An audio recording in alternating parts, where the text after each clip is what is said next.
Now they say it's good to serve one master at a time. If you start serving two, you will be in conflict. This lesson from the Bible is what Pakistan is learning the hard way, if it's learning at all.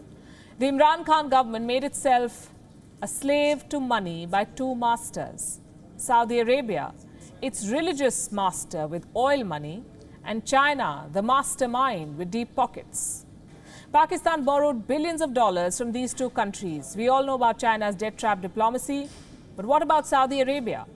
Islamabad secured a $3 billion loan from Riyadh in October 2018.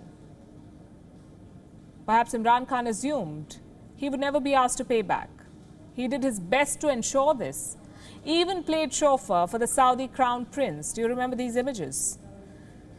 His hopes have been punctured, we can tell you. Driving the Arabs around has taken Imran Khan nowhere. He must repay this loan. And you can't default on Saudi Arabia. So Pakistan has paid back $1 billion. The news came in earlier today, and I'm afraid the Pakistani media has got the wrong end of the stick. So let me rephrase the headline to something that matches the reality. Saudi Arabia has forced Pakistan to pay back $1 billion. I don't say this for the clicks. You look at the developments and you'll realize what I'm talking about. This payback was a long time coming. I'll start from the beginning.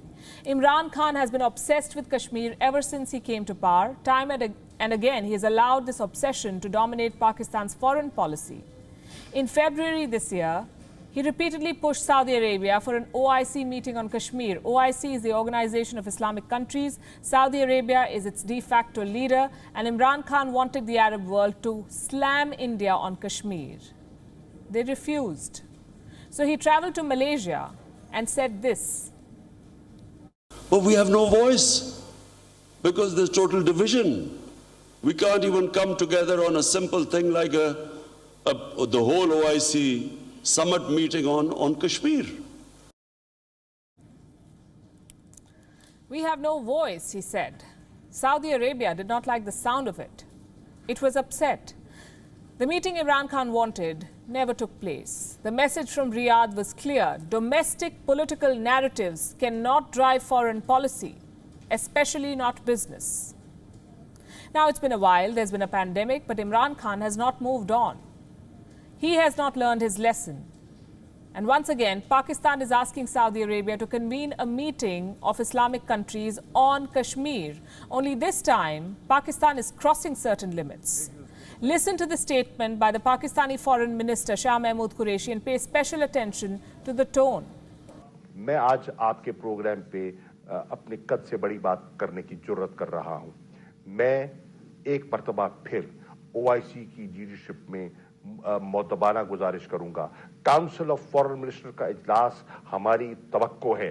अगर आप ये नहीं बुला सकते तो फिर मजबूरन मैं अपने वजीर आजम से कहूंगा कि वो मुस्लिम ममालिक जो कश्मीर के इशू पर हमारे साथ खड़े होना चाहते हैं और कश्मीरी मजलूमों का साथ देना चाहते हैं, उनका इजलास बुला दे, चाहे वो OIC के फोरम पर हो या ना हो।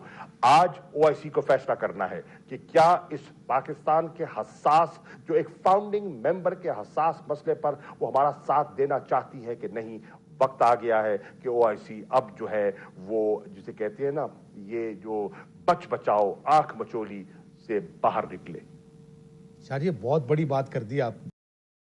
Stop dragging your feet, he reprimands. The news anchor is right. Those are indeed some big words, especially for a country that is surviving on loans from Saudi Arabia. Shah Mahmood Qureshi may have damaged whatever little was left of Pakistan's goodwill with Saudi Arabia. The decision to pay back $1 billion was by no means voluntary. Pakistan cannot afford to pay back such a huge sum of money on its own, especially not during a pandemic when both its economy and its healthcare system are on the verge of collapse. So how and where did Islamabad get this money? It came with love from China. The same Pakistani newspaper which first carried the story also stated this, and I'm quoting, Pakistan's time-tested friend China has immediately come forward and extended $1 billion in loan to help Islamabad avoid any adverse impact of the partial withdrawal of the Saudi lifeline. Time-tested. You could say that for China's modus operandi. Give with one hand, take away with the other. This time is no exception.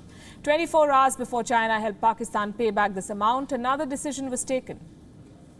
Pakistan's top economic body approved its costliest CPEC project ever. CPEC is China-Pakistan Economic Corridor.